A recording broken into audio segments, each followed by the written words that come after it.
ਚੰਗਾ ਨਾਰੀਅਲ ਖਾਣ ਵਾਸਤੇ ਘਰੇ ਘੱਟ ਹੀ ਲਿਆਉਂਦੇ। ਮੈਨੂੰ ਪਤਾ ਜੇ ਸਾਡਾ ਹਿੰਦੁਸਤਾਨੀਆਂ ਦਾ ਇਹੋ ਜਿਹਾ ਸੱਭਿਆਚਾਰ ਨਹੀਂ ਹੋਇਆ ਕਿ ਇਹ ਕੱਚਾ ਨਾਰੀਅਲ ਜਾਂ ਪੱਕਾ ਨਾਰੀਅਲ ਘਰੇ ਖਾਣ ਵਾਸਤੇ ਲਿਆਉਂਦੇ ਹੋਣ। ਬੜੀ ਤਾਕਤ ਵਾਲੀ ਚੀਜ਼ ਹੈ ਇਹ। ਜਦੋਂ ਵੀ ਲਿਆਉਂਦੇ ਆ ਸਿਰ ਵਾਰ ਕੇ ਪਾਣੀ 'ਚ ਸਿੱਟਣ ਵਾਸਤੇ ਹੀ ਲਿਆਉਂਦੇ ਆ 95%।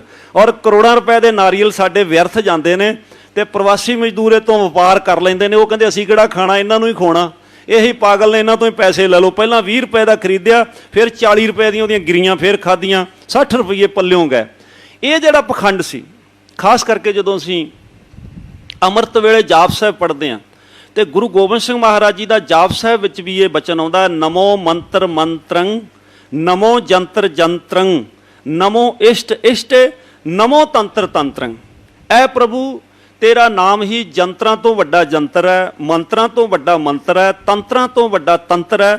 ਨਮੋ ਇਸ਼ਟ ਇਸ਼ਟ ਵੀ ਤੁਸੀਂ ਅਨੇਕ ਤਰ੍ਹਾਂ ਦੇ ਇਸ਼ਟ ਮਿਥੇ ਹੋਏ ਨੇ। ਮੀਂਹ ਪਾਉਣ ਵਾਲਾ ਇਸ਼ਟ ਹੋਰ ਹੈ, ਹਵਾ ਲਿਆਉਣ ਵਾਲਾ ਇਸ਼ਟ ਹੋਰ ਹੈ, ਸੂਰਜ ਦੇਵਤਾ ਹੋਰ ਹੈ, ਚੰਦਰਮ ਦੇਵਤਾ ਹੋਰ ਹੈ, ਤੁਹਾਡੇ ਕਬਰਾਂ ਮੜੀਆਂ ਦੇ ਇਸ਼ਟ ਹੋਰ ਨੇ, ਤੁਹਾਡੇ ਵਿਆਹਾਂ ਸ਼ਾਦੀਆਂ ਨਾਲ ਇਸ਼ਟ ਹੋਰ ਨੇ। ਕਿਤੇ ਤੁਸੀਂ ਮਿੱਟੀ ਕੱਢਣ ਜਾਂਦੇ ਹੋ, ਕਿਤੇ ਤੁਸੀਂ ਕੁਛ ਕਰਨ ਜਾਂਦੇ ਹੋ। ਸਤਿਗੁਰਾਂ ਨੇ ਕਿਹਾ ਕਿ ਜਿਹੜਾ ਪ੍ਰਭੂ ਦਾ ਨਾਮ ਹੈ ਸਾਰਿਆਂ ਇਸ਼ਟਾਂ ਤੋਂ ਵੱਡਾ ਇਸ਼ਟ ਹੈ, ਕਿਉਂਕਿ ਇਹ ਤੁਹਾਡੀ ਨਾਮ ਨੇ ਮਾਨਸਿਕ ਸ਼ਕਤੀ ਨੂੰ ਕਾਇਮ ਰੱਖਣਾ। ਜਿਹਦਾ ਮਨ ਡੋਲ ਗਿਆ ਉਹ ਬਹੁਤ ਸਾਰੇ ਥਾਵਾਂ 'ਤੇ ਝੁਕਦਾ ਫਿਰੇਗਾ, ਡਰਦਾ ਫਿਰੇਗਾ। ਸਤਿਗੁਰਾਂ ਨੇ ਕਿਹਾ ਕਿ ਮੇਰਾ ਸਿੱਖ ਇੱਕ ਅਕਾਲ ਦਾ ਪੁਜਾਰੀ ਹੈ। ਇੱਕ ਅਸੀਂ ਆਮ ਤੌਰ 'ਤੇ ਵੇਖਾ ਵੇਖੀ ਜਿਹੜੇ ਹਿੰਦੁਸਤਾਨ ਦੇ ਲੋਕ ਆ ਨਾ, ਇਹ ਕਰਮਕਾਂਡੀ ਜ਼ਿਆਦੇ ਨੇ। ਸਾਰ ਕਿਤਾਬਲੀ ਗ੍ਰੰਥ ਵਿੱਚ ਆਉਂਦਾ, ਜਗਤ ਕੀ ਭੇਡਾ ਚਾਲ ਚਲਤੇ ਕੇ ਪਿੱਛੇ ਚਲੇ। ਜਗਤ ਵਿੱਚ ਬਹੁਤ ਕੁਝ ਬਿਨਾਂ ਸੋਚ ਤੋਂ ਹੁੰਦਾ। ਜੇ ਇੱਕ ਪਰਿਵਾਰ ਨੇ ਸਰਾਧ ਕੀਤਾ, ਉਹ ਕਹਿੰਦਾ ਚਲੋ ਅਸੀਂ ਵੀ ਕਰ ਲੈਂਦੇ ਸਰਾਧ। ਜੇ ਇੱਕ ਨੇ ਵਰਤ ਰੱਖਿਆ, ਉਹ ਕਹਿੰਦੇ ਚਲੋ ਆਪਾਂ ਵੀ ਵਰਤ ਰੱਖੇ ਨੇ, ਕੀ ਫਰਕ ਪੈਂਦਾ। ਨਿਰਮਲ ਪੰਥ ਨੇ ਕਿਹਾ ਕਿ ਵਰਤ ਰੱਖੋ।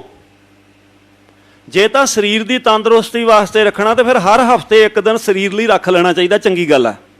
ਤੇ ਜੇ ਪਖੰਡ ਦੇ ਅਧੀਨ ਸਾਲ ਬਾਅਦ ਵੀ ਐਸੇ ਦਿਨ ਰੱਖਣਾ, ਫਿਰ ਇਹ ਪਖੰਡ ਕਰਮ ਹੋ ਜਾਊਗਾ। ਦੇਖੋ ਵਰਤ ਬਾਰੇ ਮੇਰੀਆਂ ਦੋ ਇੱਛਾਵਾਂ ਹੁੰਦੀਆਂ ਕਿ ਜੇ ਤਾਂ ਤੁਸੀਂ ਹਿਕਮਤ ਦੇ ਲਿਹਾਜ਼ ਨਾਲ ਰੱਖੋ ਤੇ ਹਰ ਹਫ਼ਤੇ ਇੱਕ ਦਿਨ ਪੇਟ ਖਾਲੀ ਰੱਖ ਲੈਣਾ ਚਾਹੀਦਾ, ਕਿਉਂਕਿ ਅਸੀਂ ਅੰਨ ਬਹੁਤ ਖਾਂਦੇ ਹਾਂ ਤੇ ਅੰਨ ਤੋਂ ਇੱਕ ਦਿਨ ਪੇਟ ਬਚਾ ਲੈਣਾ ਚਾਹੀਦਾ।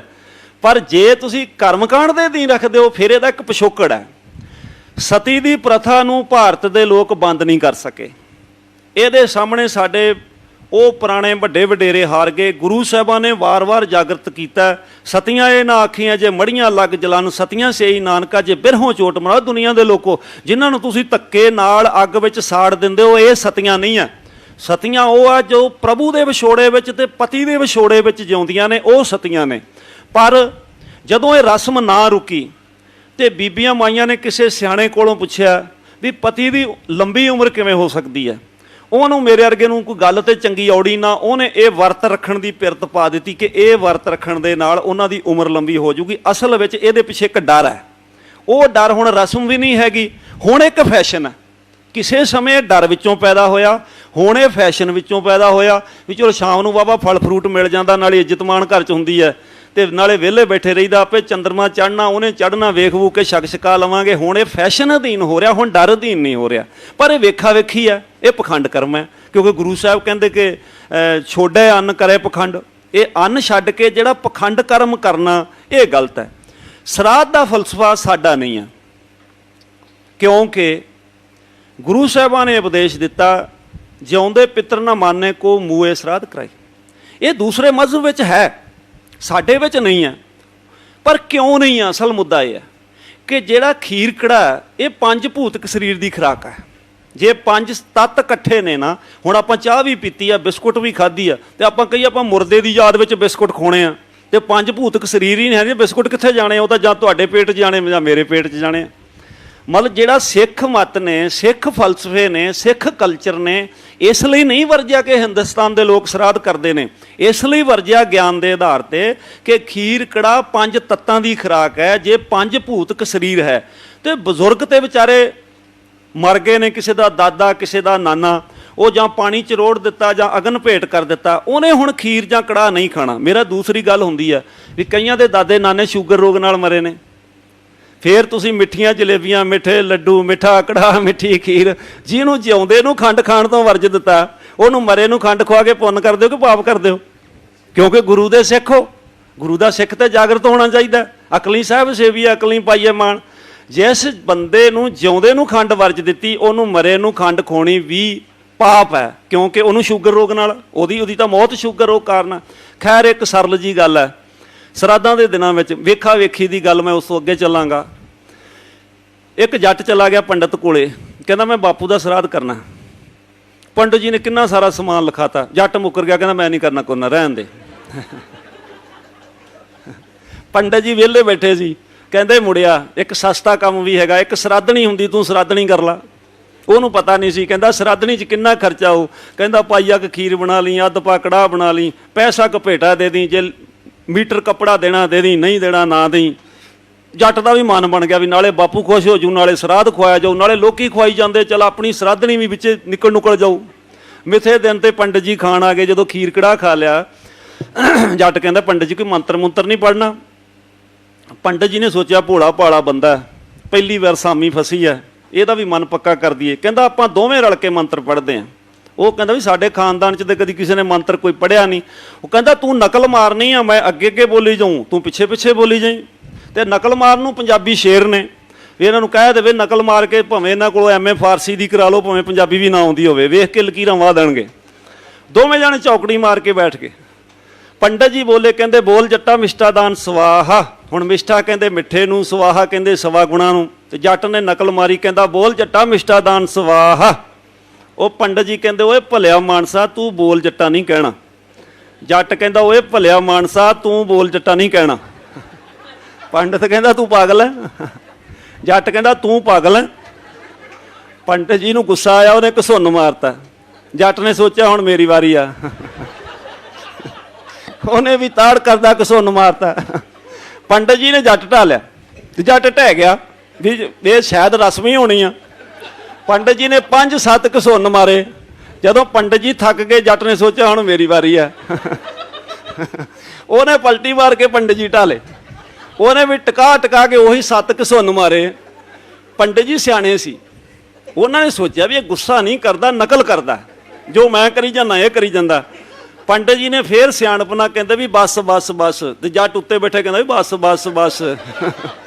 ਦੋਵੇਂ ਉੱਠ ਕੇ ਖੜੇ ਹੋ ਗਏ, ਕੱਪੜੇ ਕੁੱਪੜੇ ਝਾੜੇ। ਪੰਡਤ ਜੀ ਕਹਿੰਦੇ ਹਰੀ ਓਮ ਹਰੀ ਓਮ। ਜੱਟ ਕਹਿੰਦਾ ਸ਼ੁਕਰ ਕਰੋ ਪੰਡਤ ਜੀ, ਇਹ ਤਾਂ ਸਰਾਧਣੀ ਸੀ, ਜੇ ਸਰਾਧ ਹੁੰਦਾ ਅੱਜ ਇੱਕ ਕਤਲ ਹੋ ਜਾਣਾ ਹੈ। ਕਿਉਂਕਿ ਅਸੀਂ ਕਤਲ ਕਰਨ ਨੂੰ ਸ਼ੇਰ ਹਾਂ। ਕਹਿੰਦਾ ਜੇ ਸਰਾਧਣੀ 'ਚ ਇੰਨੇ ਘਸੁੰਨ ਮੁੱਕੇ ਵਾਹੁਣੇ ਪਏ ਤੇ ਸਰਾਧ ਦੀ ਤਾਂ ਬਹੁਤ ਵੱਡੀ ਕੁੱਟਮਾਰ ਹੋਣੀ ਆ। ਮੇਰੀ ਕਹਿਣ ਤੋਂ ਭਾਵਨਾ ਇਹ ਹੈ ਕਿ ਸੂਰਜ ਗ੍ਰਹਿਣ ਲੱਗ ਜੇ ਤੇ ਭਾਰਤੀ ਸੱਭਿਆਚਾਰ ਵਿੱਚ ਲੋਕਾਂ ਨੂੰ ਮੂਰਖ ਬਣਾਇਆ ਜਾਂਦਾ।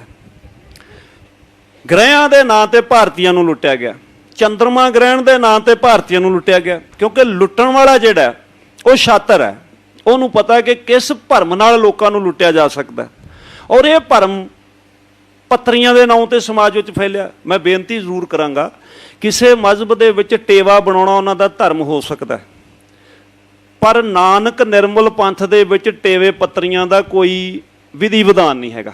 ਕਿਉਂਕਿ ਗੁਰੂ ਨਾਨਕ ਪਾਤਸ਼ਾਹ ਜੀ ਨੇ ਪੰਡਤ ਜੀ ਨੂੰ ਕਿਹਾ ਸੀ, ਗਣ ਗਣ ਜੋਤਕ ਕਾਂਡੀ ਕੀਨੀ, ਪੜ੍ਹੈ ਸੁਣਾਵੈ ਤਤ ਨ ਚੀਨੀ, ਸਭ ਸੈ ਉੱਪਰ ਗੁਰ ਸ਼ਬਦ ਵਿਚਾਰ, ਹੋਰ ਕਥਨੀ ਬਦੋ ਨਾ ਸਗਲੀ ਸ਼ਾਰ। ਕਹਿੰਦੇ ਸਭ ਤੋਂ ਉੱਪਰ ਤਾਂ ਗੁਰੂ ਦੇ ਸ਼ਬਦ ਦੀ ਵਿਚਾਰ ਹੈ। ਜਿਹੜੀਆਂ ਤੂੰ ਗਿਣਤੀਆਂ ਗਿਣ ਗਿਣ ਕੇ ਪੱਤਰੀ ਇਹ ਬਣਾਉਣਾ, ਮੈਂ ਇਹਦੇ ਨਾਲ ਬਿਲਕੁਲ ਸਹਿਮਤ ਨਹੀਂ ਗਾ। ਕਿਉਂ ਨਹੀਂ ਸਹਿਮਤ? ਕਿਉਂਕਿ ਇਹ ਸਮਾਜ ਦਾ ਸ਼ੋਸ਼ਣ ਕੀਤਾ ਜਾ ਰਿਹਾ ਔਰ ਅੱਜ ਤੇ ਇਹ ਚੈਨਲਾਈਜ਼ ਹੋ ਚੁੱਕਾ। ਵਪਾਰੀ ਨੂੰ ਬੰਗਾਲੀ ਬਾਬਾ ਮਹੀਨੇ ਦਾ 2.5 ਲੱਖ ਰੁਪਈਆ ਦਿੰਦਾ, ਪਰ ਉਹਦੇ ਉੱਤੋਂ 20 ਲੱਖ ਰੁਪਈਆ ਕਮਾਉਂਦਾ। ਮਤ ਸੋਚੋ ਕਿ ਰਾਤ ਨੂੰ ਹਿੰਦੁਸਤਾਨ ਦੇ ਲੋਕਾਂ ਉੱਤੇ ਬੜੀ ਦਇਆ ਹੋ ਰਹੀ ਹੈ। ਇਹ ਦਇਆ ਨਹੀਂ ਹੋ ਰਹੀ, ਇੱਕ ਬੜਾ ਤਕੜੇ ਲੈਵਲ ਦਾ ਵਪਾਰ ਹੈਗਾ। ਹਰ ਚੈਨਲ ਵਾਲੇ ਨੇ ਇੱਕ ਪੱਤਰੀ ਵਾਲਾ ਜਾਂ ਬੰਗਾਲੀ ਬਾਬਾ ਲੈ ਲਿਆ, ਉਹ ਡਰਾਉਣੇ ਜਿਹੇ ਡਾਇਲਾਗ ਬੋਲਦਾ, ਥੱਲੇ ਉਹਦਾ ਮੋਬਾਈਲ ਨੰਬਰ ਔਰ ਈਮੇਲ ਨੰਬਰ ਆਈ ਜਾਂਦਾ। ਉਹ ਮਹੀਨੇ ਦਾ ਹਰ ਚੈਨਲ ਨੂੰ ਪੈਸੇ ਦਿੱਤੇ ਜਾਂਦੇ ਨੇ, ਉਹਨਾਂ ਦਾ ਇੱਕ ਬਿਜ਼ਨਸ ਹੈ ਐਡਵਰਟਾਈਜ਼ਮੈਂਟ ਦਾ। ਪਰ ਜੇ ਉਹ 2 ਲੱਖ ਦਿੰਦੇ ਨੇ, ਉਹ 20 ਲੱਖ ਕਮਾਉਂਦੇ ਵੀ ਨੇ, ਕਿਉਂਕਿ ਉਹਨਾਂ ਨੂੰ ਪਤਾ ਹੈ ਜਿਹੜੇ ਇੱਥੋਂ ਦੇ ਲੋਕ ਨੇ ਬਹੁ ਗਿਣਤੀ, ਉਹ ਹਾਲੇ ਅੰਧ ਵਿਸ਼ਵਾਸੀ ਨੇ। ਜਦੋਂ ਗੁਰੂ ਸਾਹਿਬਾਂ ਨੇ ਤੱਤ ਕੱਢਿਆ, ਨਾਨਕ ਦੁਖੀਆ ਸਭ ਸੰਸਾਰ, ਜਦੋਂ ਸੰਸਾਰ ਵਿੱਚ ਹਰ ਬੰਦਾ ਕਿਸੇ ਨਾ ਕਿਸੇ ਗੱਲੋਂ ਪਰੇਸ਼ਾਨ ਹੈ, ਤਾਂ ਉਹ ਕਿਸੇ ਦੈਵੀ ਸ਼ਕਤੀ ਦੇ ਵਿੱਚੋਂ ਆਪਣਾ ਆਸਰਾ ਲੱਭਣ ਦੀ ਕੋਸ਼ਿਸ਼ ਕਰਦਾ। ਇਸੇ ਲਈ ਤਵੀਤਾਂ ਵਾਲੇ, ਟੇਵਿਆਂ ਵਾਲੇ, ਪੱਤਰੀਆਂ ਵਾਲੇ, ਧਾਗਿਆਂ ਵਾਲੇ, ਪਾਣੀ ਵੇਚਣ ਵਾਲੇ, ਦਾਤਣਾ ਵੇਚਣ ਵਾਲੇ, ਜੰਤਰ ਮੰਤਰ ਤੰਤਰ, ਇਹ ਪਖੰਡ ਕਰਮ ਇਸ ਲਈ ਫੈਲ ਗਿਆ ਕਿ ਸਮਾਜ ਮਾਨਸਿਕ ਤੌਰ ਤੇ ਪਰੇਸ਼ਾਨ ਹੈ। ਇਹ ਨਬਜ਼ ਵਪਾਰੀ ਦੇ ਹੱਥ ਵਿੱਚ ਹੈ। ਮੇਰੀ ਗੱਲ ਨੂੰ ਹੋਰ ਨਜ਼ਰੀਆ ਨਾਲ ਦੇ ਲੈਣਾ। ਦੀਵਾਲੀ ਦੀਵਿਆਂ ਦਾ ਤਿਉਹਾਰ ਸੀ, ਜਦੋਂ ਵਪਾਰੀ ਦੇ ਹੱਥ ਵਿੱਚ ਆ ਗਈ ਇਹ ਬਰੂਦ ਦਾ ਤੇ ਖੰਡ ਦਾ ਤਿਉਹਾਰ ਬਣ ਗਈ ਹੈ। ਤੁਸੀਂ ਮੇਰੀ ਗੱਲ ਨਾਲ ਸਹਿਮਤ ਹੋਵੋਗੇ, ਕਿਉਂਕਿ ਜੇ ਤੁਸੀਂ ਦੀਵੇ ਜਗਾ ਕੇ, ਵੈਸੇ ਸਿੱਖਾਂ ਦਾ ਨਿਰਮਲ ਪੰਥ ਦਾ ਤੇ ਬੰਦੀ ਛੋੜ ਦਿਵਸ ਹੈ, ਸਿੱਖ ਸੱਭਿਆਚਾਰ ਵਿੱਚ ਇਹ ਬੰਦੀ ਛੋੜ ਦਿਵਸ ਹੈ। ਹਿੰਦੁਸਤਾਨ ਵਿੱਚ ਰੁੱਤਾਂ ਦੇ ਲਿਹਾਜ਼ ਨਾਲ ਦੀਵਾਲੀ ਹੈ।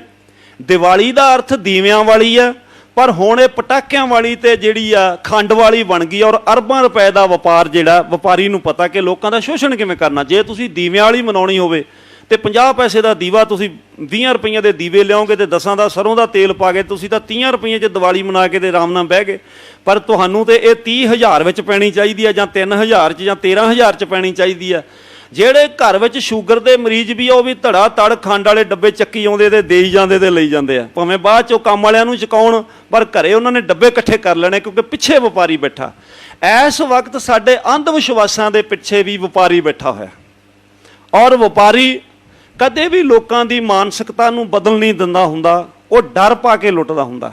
ਔਰ ਇਸ ਡਰ ਤੋਂ ਗੁਰੂ ਸਾਹਿਬਾਨ ਨੇ ਸ਼ਬਦ ਦੇ ਪ੍ਰਕਾਸ਼ ਨਾਲ ਇਸ ਧਰਤੀ ਦੇ ਲੋਕਾਂ ਦੇ ਮਨ ਬਦਲੇ ਕਿ ਇਹਨਾਂ ਟੇਵਿਆਂ ਨਾਲ, ਇਹਨਾਂ ਰਾਸ਼ੀਆਂ ਨਾਲ, ਇਹਨਾਂ ਪੱਤਰੀਆਂ ਨਾਲ ਕਦੀ ਕੋਈ ਸਮਾਜ ਨਹੀਂ ਬਦਲਿਆ।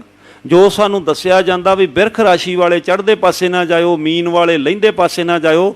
ਜੇ ਤੁਹਾਡੀ ਦੁਕਾਨ ਹੀ ਚੜ੍ਹਦੇ ਵਾਲੇ ਪਾਸੇ ਹੈ, ਫਿਰ ਦੁਕਾਨ ਦੇ ਆਖੇ ਲੱਗੋਗੇ ਕਿ ਟੇਵੇ ਵਾਲੇ ਦੇ ਆਖੇ ਲੱਗਾਂਗੇ। ਜੇ ਤੁਹਾਡੀ ਮੀਨ ਰਾਸ਼ੀ ਆ, ਤੁਹਾਡਾ ਕਾਰੋਬਾਰ ਹੀ ਲਹਿੰਦੇ ਵਾਲੇ ਪਾਸੇ ਆ, ਤੇ ਤੁਸੀਂ ਲਹਿੰਦੇ ਵਾਲੇ ਪਾਸੇ ਜਾਓਗੇ ਕਿ ਚੜ੍ਹਦੇ ਵਾਲੇ ਪਾਸੇ ਜਾਓਗੇ। ਇਹ ਇੱਕ ਸਮਾਜ ਦਾ ਸ਼ੋਸ਼ਣ ਹੈ। ਸਾਨੂੰ ਅੰਮ੍ਰਿਤ ਵੇਲੇ ਦੀਆਂ ਜੋ ਬਾਣੀਆਂ ਨੇ, ਸਵਈਏ ਪੜ੍ਹਦੇ ਆ, ਕੋ ਬਤਾਨ ਕੋ ਪੂਜਤ ਹੈ, ਪਸ ਕੋ ਮਿਰਤਾਨ ਕੋ ਪੂਜਨ ਧਾਇਓ, ਕੂਰ ਕਿਰਿਆ ਔਰ ਜੋ ਸਭ ਹੀ ਜਗ ਸ੍ਰੀ ਭਗਵਾਨ ਕਾ ਭੇਦ ਨਾ ਪਾਇਓ। ਸਤਿਗੁਰਾਂ ਨੇ ਕਿਹਾ ਕੋਈ ਬਤਾਨ ਬੁੱਤਾਂ ਨੂੰ ਪੂਜਦਾ, ਕੋਈ ਮਿਰਤਾਨ ਮਰਿਆਂ ਨੂੰ ਪੂਜਦਾ।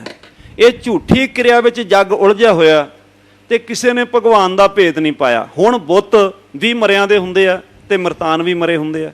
ਇਹ ਜਿੰਨੀਆਂ ਕਬਰਾਂ ਨੇ, ਜਿੰਨੀਆਂ ਮੜੀਆਂ ਨੇ, ਜੋ ਸਰਾਧ ਦਾ ਫਲਸਫਾ ਹੈ, ਜੋ ਭੂਤਾਂ ਦਾ ਡਰ ਹੈ, ਜੋ ਪ੍ਰੇਤਾਂ ਦਾ ਡਰ ਹੈ, ਬੇਸਿਕਲੀ ਇਹ ਮਨ ਦੇ ਰੋਗ ਨੇ। ਮਨ ਦੀ ਸ਼ਕਤੀ ਬਾਰੇ ਨਾ ਤਾਂ ਸਾਡਾ ਸਿਲੇਬਸ ਹੀ ਬਹੁਤ ਜ਼ਿਆਦਾ ਸਾਡੀ ਜਿਹੜੀ ਅਕੈਡਮਿਕ ਲੈਵਲ ਤੇ ਹੈ ਕਿ ਸਾਡੇ ਬੱਚੇ ਨੂੰ ਆਪਦੇ ਮਨ ਦੀ ਸ਼ਕਤੀ ਬਾਰੇ ਜਾਂ ਮਨ ਦੇ ਰੋਗਾਂ ਬਾਰੇ ਪਤਾ ਹੋਵੇ।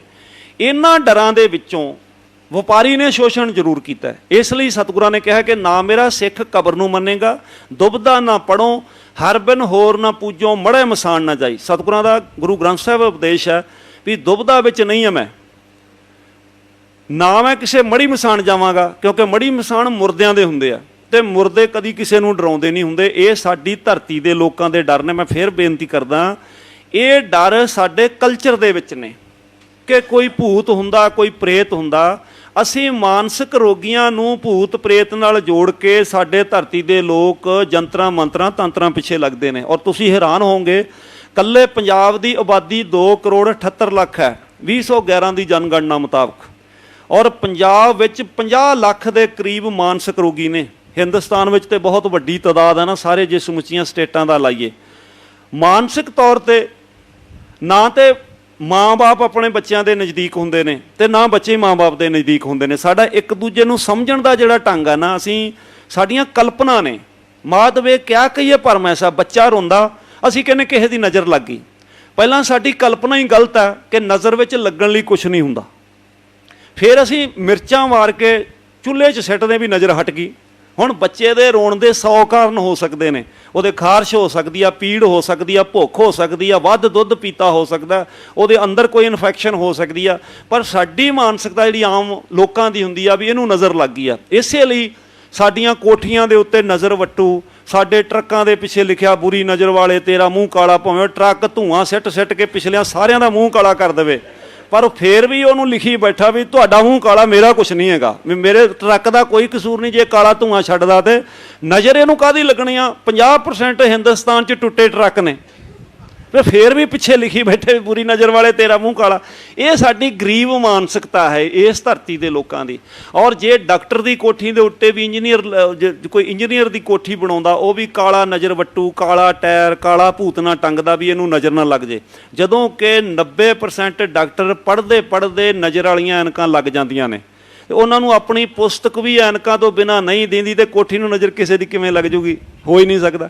ਇਹ ਸਾਡੀ ਧਰਤੀ ਦਾ ਭਰਮ ਹੈ। ਮੈਂ ਫਿਰ ਕਹਾਂਗਾ, ਕਿਉਂਕਿ ਅਸੀਂ ਬਹੁਤ ਰੰਗਾਂ ਦੇ ਲੋਕ ਹਾਂ।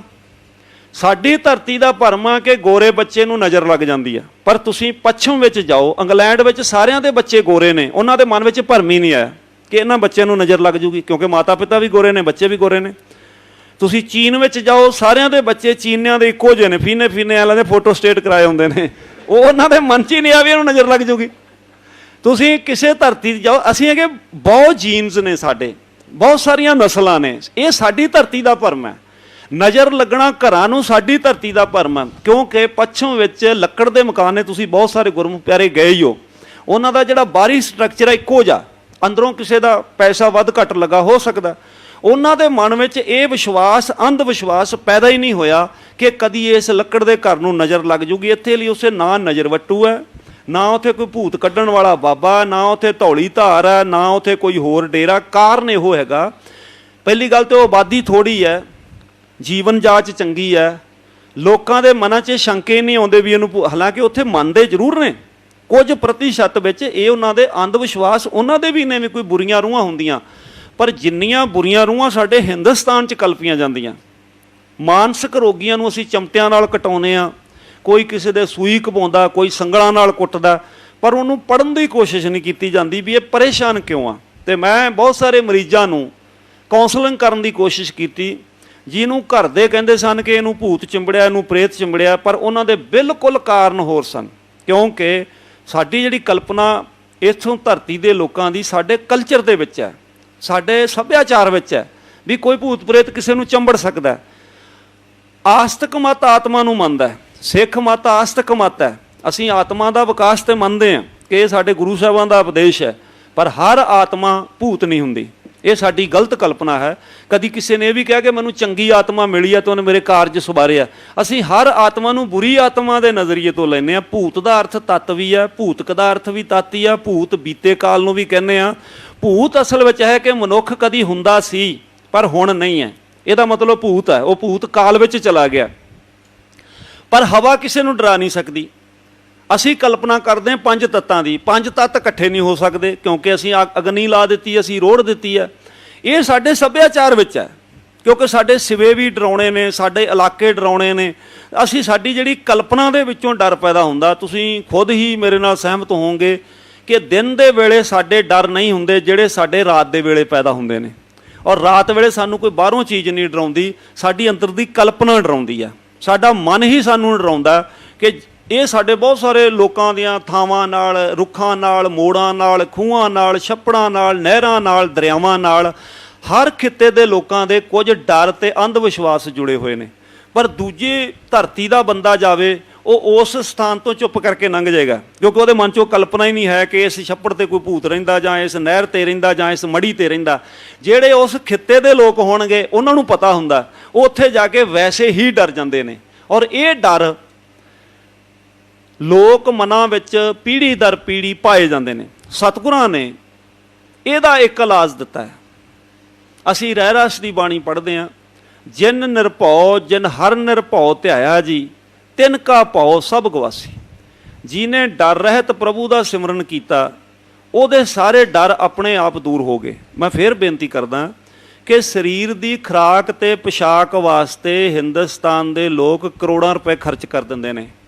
ਮਨ ਦੇ ਸ਼ਿੰਗਾਰ ਵਾਸਤੇ ਤੇ ਮਨ ਦੇ ਤਕੜਾਈਪਨ ਵਾਸਤੇ ਇਹ ਬਹੁਤ ਅਣਗਹਿਲੀ ਕਰਦੇ ਨੇ। ਜਦੋਂ ਮਨਾਂ ਦੇ ਵਿੱਚ ਅਨੇਕ ਤਰ੍ਹਾਂ ਦੀਆਂ ਕਲਪਨਾਵਾਂ ਤੇ ਅੰਧ ਵਿਸ਼ਵਾਸ ਹੋਣਗੇ, ਤੇ ਸਹਿਜ ਭਾਵੀ ਆ ਕਿ ਸਾਡੇ ਜਦੋਂ ਅਸੀਂ ਬੰਦਾ ਮਨ ਦੇ ਆਖੇ ਤਾਂ ਲੱਗਦਾ, ਤੇ ਮਨ ਨੇ ਇਹਨੂੰ ਤੋੜਨਾ ਹੁੰਦਾ। ਤੇ ਜੇ ਮਨ ਹੀ ਡਰਾਕਲ ਹੈ ਤੇ ਮਨ ਕਦੀ ਵੀ ਤੁਹਾਨੂੰ ਡਰ ਤੋਂ ਮੁਕਤ ਨਹੀਂ ਕਰ ਸਕਦਾ। ਮਨ ਡਰ ਤੋਂ ਉਸ ਸਮੇਂ ਮੁਕਤ ਹੁੰਦਾ ਜਦੋਂ ਆਪਾਂ ਨਿਰਭਉ ਤੇ ਨਿਰਵੈਰ ਦੇ ਉਪਾਸ਼ਕ ਹੁੰਦੇ ਹਾਂ। ਸਾਡੇ ਪੰਜਾਬੀ ਸਾਹਿਤ ਵਿੱਚ ਇੱਕ ਲੋਕ ਬੋਲੀ ਹੈ, ਆਰੀ ਆਰੀ ਆਰੀ ਪੁੱਤ ਨੇ ਕੀ ਸ਼ੇਰ ਮਾਰਨਾ ਜਿਹਦੇ ਪਿਓ ਨੇ ਬਿੱਲੀ ਨਾ ਮਾਰੀ। ਉਹਦੇ ਪਿੱਛੇ ਇੱਕ ਤੱਤ ਹੈ, ਜਿਹਦਾ ਪਿਤਾ ਬਿੱਲੀ ਦੇ ਡੰਡਾ ਨਹੀਂ ਮਾਰ ਸਕਦਾ, ਉਹਦਾ ਪੁੱਤ ਸ਼ੇਰ ਦੇ ਗਲ ਨਹੀਂ ਪੈ ਸਕਦਾ, ਕਿਉਂਕਿ ਇਹ ਜੀਨਸ ਵਿਕਾਸ ਕਰਦੇ ਨੇ, ਘਰ ਦਾ ਮਾਹੌਲ ਵਿਕਾਸ ਕਰਦਾ ਹੈ। ਤੇ ਜਿਸ ਕਲਚਰ ਦੇ ਵਿੱਚ ਬਿੱਲੀ ਦੇ ਰਾਹ ਕੱਟਣ ਤੋਂ ਹੀ ਬੰਦਾ ਡਰਦਾ ਹੋਵੇ, ਤੇ ਉਸ ਸੱਭਿਆਚਾਰ ਦੇ ਲੋਕ ਜਾਂ ਉਸ ਖਿੱਤੇ ਦੇ ਲੋਕ ਕਿਵੇਂ ਚੰਗਾ ਆਪਣਾ ਸਫ਼ਰ ਕਰ ਸਕਣਗੇ? ਕਿਉਂਕਿ ਬਿੱਲੀ ਨੇ ਤਾਂ ਰਸਤੇ ਤੋਂ ਦੀ ਲੰਘਣਾ, ਬਿੱਲੀ ਉੱਡ ਨਹੀਂ ਸਕਦੀ। ਮੈਂ ਕਹਿੰਦਾ ਹੁੰਦਾ ਵੀ ਸਾਡੇ ਵਿਸ਼ਵਾਸ ਨੇ ਵੀ ਫਲਾਨਾ ਮੱਥੇ ਲੱਗਾ ਮਾੜਾ, ਤੇ ਉਹਨੂੰ ਵੀ ਪੁੱਛ ਲਓ, ਕੀ ਪਤਾ ਉਹ ਤੁਹਾਡੇ ਬਾਰੇ ਸੋਚੀ ਬੈਠਾ ਹੋਵੇ ਤੁਸੀਂ ਮੱਥੇ ਲੱਗੇ ਮਾੜੇ। ਇਹ ਤਾਂ ਸਾਡੀ ਕਲਪਨਾ ਹੈ ਨਾ ਵੀ ਫਲਾਨਾ ਮੱਥੇ ਲੱਗ ਜਾਏ ਤੇ ਮਾੜਾ ਹੁੰਦਾ, ਪਰ ਉਹਦੀ ਕਲਪਨਾ ਵੀ ਪੁੱਛੋ ਤੇ ਉਹਨੇ ਵੀ ਤਾਂ ਮਨ ਵਿੱਚ ਸੋਚਿਆ ਹੋ ਸਕਦਾ ਵੀ ਉਹ ਮੱਥੇ ਲੱਗ ਜੇ ਉਹ ਵੀ ਮਾੜਾ ਹੁੰਦਾ। ਕਹਿੰਦੇ ਇਸੇ ਤਰ੍ਹਾਂ ਬਿੱਲੀ ਦਾ ਬੱਚਾ ਰਸਤਾ ਕ੍ਰੋਸ ਕਰ ਰਿਹਾ ਸੀ, ਉਧਰੋਂ ਆਦਮੀ ਆ ਗਿਆ ਤੇ ਬੰਦੇ ਦੇ ਬੱਚੇ ਨੇ ਉਹਦੇ ਰੋੜਾ ਮਾਰਿਆ, ਤੇ ਬਿੱਲੀ ਦੇ ਬੱਚੇ ਦੀ ਲੱਤ ਤੇ ਵੱਜਾ, ਉਹ ਮਿਆਉਂ ਮਿਆਉਂ ਕਰਦਾ ਮਾਂ ਕੋਲੇ ਚਲਾ ਗਿਆ। ਤੇ ਬਿੱਲੀ ਆਪਦੇ ਬਲੂੰਗੜੇ ਨੂੰ ਕਹਿੰਦੀ, ਪੁੱਤ ਮੈਂ ਤੈਨੂੰ ਕਿੰਨੀ ਵਾਰ ਕਿਹਾ, ਜਦੋਂ ਇਹ ਬੰਦੇ ਦਾ ਬੱਚਾ ਆਪਣੇ ਮੱਥੇ ਲੱਗ ਜੇ ਆਪਣਾ ਨੁਕਸਾਨ ਹੁੰਦਾ ਹੀ ਹੁੰਦਾ। ਮਤਲਬ ਮਤ ਸੋਚੋ ਵੀ ਇਹ ਅਸੀਂ ਉਹਨਾਂ ਨੂੰ ਮਾੜੇ ਕਹਿੰਦੇ ਆ, ਜੀਵ ਜੰਤੂਆਂ ਦੇ ਮਨਾਂ 'ਚ ਵੀ ਕਲਪਨਾ ਹੋਏਗੀ ਵੀ ਜਦੋਂ ਇਸ ਤਰ੍ਹਾਂ ਦਾ ਬੰਦਾ ਸਾਡੇ ਮੱਥੇ ਲੱਗੇ ਇਹ ਵੀ ਮਾੜਾ ਹੁੰਦਾ। ਪਰ ਇਹ ਸਾਰੇ ਭਰਮ, ਇਹ ਫੋਕਟ ਕਰਮਕਾਂਡ ਬੰਦੇ ਦੀ ਅਗਿਆਨਤਾ ਕਰਕੇ ਹੁੰਦੇ ਆ, ਮਨ ਦੇ ਅੰਧ ਵਿਸ਼ਵਾਸ ਕਰਕੇ ਹੁੰਦੇ ਆ। ਇਸ ਤੋਂ ਅੱਗੇ ਵੀ ਗੁਰੂ ਗੋਬਿੰਦ ਸਿੰਘ ਮਹਾਰਾਜ ਜੀ ਦੇ ਇਤਿਹਾਸ ਵਿੱਚ ਅਸੀਂ ਪੜ੍ਹਦੇ ਹਾਂ, ਖਾਸ ਕਰਕੇ ਸਾਡੇ ਢਾਡੀ ਕਵੀਸ਼ਰ ਪ੍ਰਚਾਰਕ सतगुरां ने ऐलान किया, चिड़ियों से मैं बाज तड़ाऊँ, गिद्दड़ों से मैं शेर बनाऊँ, 1.25 लाख से एक लड़ाऊँ, तब है गोबिंद सिंह नाम कहूँ। मैं अगे भी बेनती की सी, सतगुरां ने चिड़ी की उदाहरण इस करके दी है जदों कि चिड़ियाँ तो छोटे सैकड़े लखां की तादाद में जीव जंतु ने, मच्छरां दियां 120 किस्मां ने जो कि बहुत सूक्ष्म है। चिड़ी का दिल जिवें तंदुरुस्त बंदे का दिल 1 मिनट में 72 वार धड़कदा है, जो मैं पढ़िया कि चिड़ी का दिल 540 वार धड़कदा 1 मिनट में। आपां पंजाबी लोग कहने इहने की करना है, चिड़ी वर्गा डरपोक है जां चिड़ी वर्गा दिल है। कारण है सतगुरु कहते कि जिन्हां लोकां दे दिल कमजोरी विच इन्ने कमज़ोर ने, चिड़ियां वर्गे ने, मैं उन्हां नूं बाजां वर्गी शक्ति देंगा। गिद्दड़ों से मैं शेर बनाऊँ, गिद्दड़ बारे जीव विज्ञान कहता है कि वह जंगल विच अपने परछावें तो डर के ही भज्जा फिरदा। इसे लिए आपां गिद्दड़ नूं डरपोक दे जां गिद्दड़ वर्गा डरपोक शब्द इसलिए वरतदे आ कि अपने परछावें तो डरदा है। ते जिहड़ा समाज अपने परछाविਆਂ तो डरदा होवे, भी आपे ही नाम रखे ने दिनां दे, आप ही डर रहे होण, आपे ही कबरां बनाईयां मिट्टी लिया के, इट्टां लिया के, आपे ही उस कबर तो डरदे होण, आपे ही उत्थे शराब चढ़ाई जांदे ने, आपे ही पी जांदे ने, आपे ही डरी जांदे ने भी बाबा दारू मंगदा कोई नहीं है। ਉਹ समाज कभी तरक्की नहीं कर सकता। सतगुरां ने मन की शक्ति वास्ते बाणी दिती, पर बाहरी शक्ति वास्ते नाल बाणा भी दिता है कि जे तेरे कोल शस्त्र है, तेरे विच बीरस होएगा, बीरस होएगा, तू बाहरे शत्रुआं दा टाकरा करेगा। पर बहुते शत्रु साडे अंदरों ने, जिवें असीं 5 काम क्रोध लोह मोह हंकार बारे पढ़िया, ये साडे अंदरूनी शत्रु ने। कुछ शत्रु साडे मन च बैठे हुए ने, मन च साडे अंध विश्वास बैठे हुए ने। ਇਹ ਸ਼ਤਰੂਆਂ ਨੂੰ ਮਾਰਨ ਵਾਸਤੇ ਕੇਵਲ ਬਲਿਆ ਗੁਰ ਗਿਆਨ ਅੰਧੇਰਾ ਬਿਨਸਿਆਈਆ। ਇਹ ਜਦ ਮਨੁੱਖ ਨੂੰ ਗਿਆਨ ਹੁੰਦਾ, ਮੈਂ ਅਕਸਰ ਕਹਿੰਦਾ ਹੁੰਦਾ ਕਿ ਪੰਜਾਬ ਵਿੱਚ ਜਿਹੜੇ ਅਸੀਂ ਪੰਜਾਬੀ ਜਿੰਨੇ ਵੀ ਬੋਲਦੇ ਹਾਂ, ਹਿੰਦੁਸਤਾਨ 'ਚ ਲਾ ਲਓ, ਛੋਟੇ ਬੱਚੇ ਨੂੰ ਡਰਾਉਣ ਵਾਸਤੇ ਸਾਡੇ ਕੋਲੇ 2 ਹੀ ਡਾਇਲਾਗ ਨੇ, ਦੁੱਧ ਪੀ ਲਾ, ਬਿੱਲੀ ਮਾਊ ਆਜੂ ਕੋਕੋ ਆਜੂ, ਜਾਂ ਚੀਜ਼ ਲੁਕਾਉਣੀ ਹੋਵੇ ਮਾਊ ਲੈ ਗਈ ਕੋਕੋ ਲੈ ਗਈ। 3-4 ਸਾਲ तक सारे बच्चे डरते हैं। तुहाडे चों भी बहुतिआं नूं इसे तरह डराया गया हो, सानूं भी एवें, क्योंकि पंजाबियां कोले 2 ही डायलाग ने, कोको दा ते माऊं दा। जद ओह बच्चा 4-5 साल का हुंदा, उहनूं समझ आउंदी आ भी कोको तां गालड़ हुंदी आ ते माऊं बिल्ली हुंदी आ। उसे बिल्ली नाल ओह खेडदा भी आ ते पिछे रोड़े लैके भी भज्जा फिरदा, उसे गालड़ दे पिछे ओह भज्जा फिरदा। पर डर कदों लथा? जदों उहनूं पता लग गया कि कोको गालड़ हुंदी आ ते माऊं बिल्ली हुंदी आ। डरिया कदों तक? जदों ओहदी समझ अजे छोटी सी भी कोको पता नहीं की चीज़ आ ते माऊं पता नहीं की चीज़ है। जदों ओहदा ज्ञान विकास करदा है कि बिल्ली भी खतरनाक नहीं हैगी ते गालड़ भी खतरनाक नहीं हैगी, ओहदा डर लै जांदा और उन्हां दे पिछे पिछे खेडदा होया उन्हां नूं खुद डराउणा शुरू कर दिंदा। इहो हाल इस धरती दे ਵਹਿਮਾਂ ਭਰਮਾਂ ਦਾ ਤੇ ਫੋਕਟ ਕਰਮਕਾਂਡਾਂ ਦਾ ਹੈ। ਜਿੰਨਾ ਜਿੰਨਾ ਮਨੁੱਖ ਦਾ ਗਿਆਨ ਵਿਕਾਸ ਕਰਦਾ, ਸਤਿਗੁਰਾਂ ਨੇ ਮਾਨਸਿਕ ਸ਼ਕਤੀ ਦਿੰਦਿਆਂ ਇਹ ਜੋ ਕੁਝ ਵੀ ਧਰਤੀ ਤੇ ਫੈਲਿਆ ਸੀ ਭਾਰਤੀ ਕਲਚਰ ਦੇ ਵਿੱਚ, ਮੈਂ ਫਿਰ ਬੇਨਤੀ ਕਰਾਂਗਾ, ਭਾਰਤੀ ਸੱਭਿਆਚਾਰ ਵਿੱਚ ਜੋ ਸਿੱਖ ਸੱਭਿਆਚਾਰ ਸਿਰਜਿਆ ਗਿਆ, ਸਿੱਖ ਸੱਭਿਆਚਾਰ ਨੇ ਭਾਰਤੀ ਸੱਭਿਆਚਾਰ ਦੇ ਕਿਸੇ ਵੀ ਅੰਧ ਵਿਸ਼ਵਾਸ ਨੂੰ, ਫੋਕਟ ਕਰਮ ਨੂੰ ਨਹੀਂ ਮੰਨਿਆ ਔਰ ਉਹਦਾ ਗੁਰਬਾਣੀ ਵਿੱਚ ਉਤਰ ਦਿੱਤਾ। ਜਿਵੇਂ ਦਸਵੇਂ ਪਾਤਸ਼ਾਹ ਕਹਿੰਦੇ ਨੇ, ਜਾਗਤ ਜੋਤ ਜਪੈ ਨਿਸਬਾਸਰ, ਏਕ ਬਿਨਾ ਮਨ ਨੈਕ ਨਾ ਆਨੈ, ਪੂਰਨ ਪ੍ਰੇਮ ਪ੍ਰਤੀਤ ਸਜੈ, ਬਰਤ ਗੋਰ ਮੜੀ ਮੱਠ ਭੂਲ ਨਾ ਮਾਨੇ। ਮੇਰਾ ਖਾਲਸਾ ਕਿਸੇ ਵੀ ਕਬਰ ਨੂੰ, ਕਿਸੇ ਵੀ ਮੜੀ ਨੂੰ, ਕਿਸੇ ਵੀ ਮੱਠ ਨੂੰ, ਕਿਸੇ ਭੂਤ ਪ੍ਰੇਤ ਨੂੰ, ਕਿਸੇ ਪੀਰ ਫਕੀਰ ਨੂੰ ਨਹੀਂ ਮੰਨੇਗਾ, ਕਿਉਂਕਿ ਖਾਲਸਾ ਅਕਾਲ ਪੁਰਖ ਕੀ ਫੌਜ, ਪ੍ਰਗਟਿਓ ਖਾਲਸਾ ਪਰਮਾਤਮ ਕੀ ਮੌਜ। ਮੈਂ ਇਹਨੂੰ ਅਕਾਲ ਪੁਰਖ ਦੀ ਫੌਜ ਬਣਾਇਆ, ਇਹ ਪਰਮਾਤਮਾ ਦੀ ਮੌਜ ਨਾਲ ਪ੍ਰਗਟ ਹੋਇਆ, ਇਹ ਇਹਨਾਂ ਡਰਾਂ ਤੋਂ ਮੁਕਤ ਹੈ। ਕੁਝ ਸਾਡੇ ਵਿਅਕਤੀਗਤ ਭਰਮ ਹੁੰਦੇ ਨੇ। ਇੱਕ ਗੱਲ ਨਾਲ ਤੇ ਮੈਂ ਜ਼ਰੂਰ ਸਪਸ਼ਟ ਹੁੰਦਾ ਕਿ ਸੋਚ ਰੱਖਣੀ ਜ਼ਰੂਰੀ ਹੈ, ਤੇ ਝੂਠ ਖਾਣ ਤੋਂ ਵੀ, ਕਿਉਂਕਿ ਅੱਜ ਕੱਲ੍ਹ ਬਹੁਤ ਸਾਰੀਆਂ ਬਿਮਾਰੀਆਂ ਨੇ, ਲਾਗ ਦੀਆਂ ਬਿਮਾਰੀਆਂ ਨੇ, ਛੂਤ ਦੀਆਂ, ਤੇ ਝੂਠ ਤੋਂ ਵੀ ਬਚਣਾ ਚਾਹੀਦਾ। ਪਰ ਕੁਝ ਸਾਡੇ ਕਈ ਵਾਰੀ ਨਾ ਸਿੱਖ ਸਮਾਜ ਦੇ ਵਿੱਚ ਵੀ ਇਹ ਬਹੁਤ ਅਗਾਂਹ ਤੱਕ ਭਰਮ ਚਲਾ ਗਿਆ ਵੀ ਉਹ ਸ਼ਹਿਰ ਵਿੱਚੋਂ, ਹਾਲਾਂਕਿ ਅਸੀਂ ਘਰਾਂ 'ਚ ਕੁਝ ਵੀ ਪੈਦਾ ਨਹੀਂ ਕਰਦੇ। ਜੇ ਕੋਈ ਜ਼ਿਮੀਂਦਾਰ ਹੋਏਗਾ ਉਹਦੇ ਘਰ 'ਚ ਵੱਧ ਤੋਂ ਵੱਧ ਤੋਰੀਆਂ, ਕੱਦੂ, ਕਰੇਲੇ ਹੋ ਜਾਂਦੇ ਆ, ਘੱਟੋ ਘੱਟ ਖੰਡ ਘਰੇ ਨਹੀਂ ਬਣਾਉਂਦਾ, ਪੱਤੀ ਘਰੇ ਨਹੀਂ ਬਣਾਉਂਦਾ, ਫਲ ਫਰੂਟ ਉਹਦੇ ਘਰੇ ਨਹੀਂ ਹੁੰਦਾ, ਸਾਰਾ ਕੁਝ ਬਾਹਰੋਂ ਹੀ ਆਉਂਦਾ। ਠੀਕ ਹੈ, ਇਹਨੂੰ ਪਵਿੱਤਰ ਬਰਤਨਾਂ ਵਿੱਚ ਬਣਾਉਣਾ ਤੇ ਸੋਚ ਰੱਖਣੀ ਬਹੁਤ ਚੰਗੀ ਗੱਲ, ਔਰ ਰੱਖਣੀ ਵੀ ਚਾਹੀਦੀ ਹੈ, ਭਾਵੇਂ ਕੋਈ ਅੰਮ੍ਰਿਤਧਾਰੀ ਹੈ ਭਾਵੇਂ ਨਹੀਂ ਹੈ। ਝੂਠ ਤੋਂ ਵੀ ਬਚਣਾ ਚਾਹੀਦਾ, ਤੇ ਜਿਹੜੀਆਂ ਅਣਕੱਜੀਆਂ ਚੀਜ਼ਾਂ ਨੇ ਉਹ ਵੀ ਖਾਣ ਤੋਂ ਬਚਣਾ ਚਾਹੀਦਾ। ਜਿਵੇਂ ਰੇਲਵੇ ਸਟੇਸ਼ਨਾਂ ਤੇ ਮੱਖੀਆਂ ਵੀ ਲੱਖਾਂ ਦੀ ਤਾਦਾਦ ਵਿੱਚ ਨੇ, ਤੇ ਲੋਕ ਉੱਥੇ ਹੀ ਕੁਲਚੇ, ਭਟੂਰੇ, ਸਮੋਸੇ ਖਾਈ ਜਾਂਦੇ ਨੇ। ਮੇਰਾ ਖਿਆਲ ਹੈ ਸਮਾਜ ਜੇ ਜਾਗਰਤ ਹੋਵੇ ਤੇ ਇਹ ਗੰਦਗੀ ਤੋਂ ਬਚਣਾ ਚਾਹੀਦਾ। ਕੁਝ ਹੈਗਾ ਸਾਡੇ ਵਿਅਕਤੀਗਤ ਭਰਮ ਹੈ। ਕਈ ਵਾਰੀ ਸਾਡਾ ਸਮਾਜ, ਖਾਸ ਕਰਕੇ ਸਾਡੇ, ਮੈਂ ਖੁਦ ਵੀ ਅੰਮ੍ਰਿਤਧਾਰੀ, ਮੈਂ ਇਸ ਲਈ ਬੇਨਤੀ ਕਰ ਰਿਹਾ ਕਿ ਅਸੀਂ ਬਾਹਰ ਤੋਂ ਇੰਨੇ, ਕਈ ਵਾਰੀ ਹੁੰਦਾ ਕਿ ਕੁਝ ਲੋਕ ਕਈ ਵਾਰੀ ਕਹਿੰਦੇ ਵੀ ਪ੍ਰਸ਼ਾਦ ਵੀ ਨਹੀਂ ਲੈਣਾ ਜੀ ਗੁਰਦੁਆਰੇ ਵਿੱਚੋਂ, ਘਰੇ ਹੀ ਬਣਾਵਾਂਗੇ ਤੇ ਛਕਾਂਗੇ, ਲੰਗਰ ਵਿੱਚੋਂ ਪ੍ਰਸ਼ਾਦਾ ਵੀ ਨਹੀਂ ਛਕਦੇ ਜੀ, ਇਹ ਕਿਸੇ ਨੇ ਬਣਾਇਆ ਜੀ, ਕੇਲੇ ਤਾਂ ਖਾ ਲਾਂਗੇ, ਸੰਤਰੇ ਖਾ ਲਾਂਗੇ, ਪਰ ਹੋਰ ਚੀਜ਼ਾਂ ਨਹੀਂ ਲੈ ਕੇ ਖਾਵਾਂਗੇ। ਘੱਟੋ ਘੱਟ ਮੇਰਾ ਖਿਆਲ ਜਿਹੜਾ ਸਾਡਾ ਆਪਣਾ ਸਿੱਖ ਸੱਭਿਆਚਾਰ ਹੈ, ਇਹਦੇ ਵਿੱਚ ਮੈਂ ਫੇਰ ਬੇਨਤੀ ਕਰਾਂ ਕਿ ਸਾਨੂੰ ਪ੍ਰਸ਼ਾਦੇ ਦਾ ਅਮਲ ਦੱਸਿਆ, ਅਸੀਂ ਕਿਸੇ ਨਸ਼ੇ ਦਾ ਸੇਵਨ ਨਹੀਂ ਕਰਦੇ, ਕਿਸੇ ਬੁਰੀ ਚੀਜ਼ ਦਾ ਨਹੀਂ ਕਰਦੇ, ਪਰ ਜਿਹੜੀਆਂ ਚੀਜ਼ਾਂ ਸਾਂਝੇ ਰੂਪ ਵਿੱਚ, ਪਵਿੱਤਰ ਰੂਪ ਵਿੱਚ ਬਣੀਆਂ ਹੋਈਆਂ ਨੇ, ਘੱਟੋ ਘੱਟ ਇਹਨਾਂ ਪ੍ਰਤੀ ਸਾਡੇ ਮਨ 'ਚ ਸ਼ੰਕਾ ਨਹੀਂ ਹੋਣਾ ਚਾਹੀਦਾ। ਕਿਉਂਕਿ ਜਿਹੜੀ ਸੰਗਤ ਪੰਗਤ ਦੀ ਮਰਿਆਦਾ ਹੈ ਕਿ ਇਹਨੇ ਸਾਡੇ ਬਹੁਤ ਸਾਰੇ ਭਰਮ ਦੂਰ ਕੀਤੇ ਨੇ, ਜਿਹੜੇ ਛੂਤ ਛਾਤ ਦੇ ਸੀ, ਜਾਤ ਪਾਤ ਦੇ ਸੀ, ਊਚ ਨੀਚ ਦੇ ਸੀ, ਤੇ ਸਾਡੇ ਲਈ ਗੁਰੂ ਸਾਹਿਬਾਨ ਨੇ ਹਦਾਇਤਾਂ ਵੀ ਕੀਤੀਆਂ, ਪਹਿਲੇ ਪੰਗਤ ਪਾਛੇ ਸੰਗਤ। ਉਹ ਸਾਡਾ ਜਿਹੜਾ ਕਲਚਰ ਹੈ, ਸਿੱਖ ਸੱਭਿਆਚਾਰ ਹੈ, ਉਹਦੇ ਵਿੱਚ ਘੱਟੋ ਘੱਟ ਇੰਨਾ ਕੁ ਸਾਨੂੰ ਇਹਨਾਂ ਛੋਟੇ ਛੋਟੇ ਵਿਅਕਤੀਗਤ ਅੰਧ ਵਿਸ਼ਵਾਸਾਂ ਤੋਂ ਜ਼ਰੂਰ ਮੁਕਤ ਹੋਣਾ ਚਾਹੀਦਾ ਕਿ ਇੰਨਾ ਵੀ ਆਪਣੇ ਆਪ ਤੇ ਡਰ ਨਾ ਪੈਦਾ ਕਰ ਲਈਏ। ਕਿਉਂਕਿ ਭਗਤ ਬਾਣੀ ਵਿੱਚ ਆਉਂਦਾ ਨਾ ਵੀ ਜੇ ਤੂੰ ਕਹਿੰਦਾ ਮੈਂ ਦੁੱਧ ਪੀਣਾ ਤੇ ਦੁੱਧ ਤੇ ਪਹਿਲਾਂ ਵੱਛਾ ਪੀ ਗਿਆ, ਜੇ ਤੂੰ ਕਹਿੰਦਾ ਮੈਂ ਫਲ ਜਿਹੜੇ ਸੁੱਚੇ ਖਾਣਾ ਤੇ ਫਲ ਤੇ ਪਹਿਲਾਂ ਤੋਤੇ ਨੇ ਟੁੱਕੇ ਹੋਏ ਆ। ਹਰ ਚੀਜ਼ ਵਿੱਚ ਜਰਾਸੀਮ ਹੈ, ਹਰ ਚੀਜ਼ ਕਿਸੇ ਨਾ ਕਿਸੇ ਚੀਜ਼ ਨੇ ਝੂਠੀ ਕੀਤੀ ਹੁੰਦੀ ਆ। ਮਤ ਸੋਚੀਏ ਵੀ ਜਿਹੜੀ ਖੰਡ ਆਉਂਦੀ ਆ, ਪੱਤੀ ਆਉਂਦੀ ਆ, ਵੀ ਇਹ ਸਾਰੀ ਪਵਿੱਤਰ ਆ, ਕਿਉਂਕਿ ਕਿੱਥੇ ਗੰਨਾ ਲੱਗਿਆ, ਗੰਨੇ ਨੂੰ ਜਿਹੜੀ ਆ ਗੋਹੇ ਦੀ ਰੂੜੀ ਪਾਈ ਗਈ, ਤੇ ਗੋਹਾ ਮੱਝਾਂ ਗਾਵਾਂ ਦਾ ਗੋਬਰ ਸੀਗਾ, ਗੋਬਰ ਨੇ ਉਹਨਾਂ ਚੋਂ ਵਿਕਾਸ ਕੀਤਾ, ਫਿਰ ਪਤਾ ਨਹੀਂ ਕਿਹਨੇ ਉਹਨੂੰ ਛਿੱਲਿਆ ਭੰਨਿਆ, ਫਿਰ ਉਹ ਸ਼ੂਗਰ ਮਿਲ 'ਚ ਗਿਆ, ਫਿਰ ਉਹ ਖੰਡ ਬਣੀ। ਖੰਡ ਸਿੱਧੇ ਰੂਪ ਵਿੱਚ ਜਾਣੋ ਤੇ ਏਡੀ ਪਵਿੱਤਰ ਵੀ ਨਹੀਂ ਹੈਗੀ, ਪਰ ਜੋ ਸਾਡੇ ਸਾਹਮਣੇ ਆਈ ਆ ਉਹ ਸਾਫ਼ ਰੂਪ ਦੇ ਵਿੱਚ ਆ। ਇਸ ਕਰਕੇ ਕੋਈ ਚੀਜ਼ ਜਿਹੜੀ ਹੈ, ਪਵਿੱਤਰਤਾ ਤੇ ਅਪਵਿੱਤਰਤਾ ਬਹੁਤ ਕੁਝ ਮਨ ਨਾਲ ਜੁੜਿਆ ਹੁੰਦਾ। ਜੇ ਆਪਾਂ ਇਹਨਾਂ ਦੀ ਬਣਤਰ ਲਈ ਜਾਈਏ ਤੇ ਸਾਰੀਆਂ ਵਸਤੂਆਂ ਬਾਹਰੋਂ ਬਣਦੀਆਂ ਨੇ, ਫਿਰ ਸਾਡੇ ਸਾਹਮਣੇ ਬਹੁਤੀਆਂ ਤਾਂ ਨਹੀਂ ਬਣਦੀਆਂ। ਅਸੀਂ ਤਾਂ ਘਰ ਵਿੱਚ ਸਾਫ਼ ਬਰਤਨਾਂ ਵਿੱਚ ਬਣਾ ਸਕਦੇ ਹਾਂ, ਪਰ ਘੱਟੋ ਘੱਟ ਸਾਡੇ ਮਨਾਂ ਵਿੱਚੋਂ ਜਿਹੜਾ ਸਿੱਖ ਸਮਾਜ ਹੈ ਇਹ ਇੰਨਾ ਕੁ ਵੀ ਜ਼ਰੂਰ ਮੁਕਤ ਹੋਵੇ ਕਿ ਇੰਨੀ ਖਾਣ ਪੀਣ ਤੋਂ ਵੀ ਇੰਨੀ ਨਾ ਮੰਨਿਆ ਜਾਵੇ।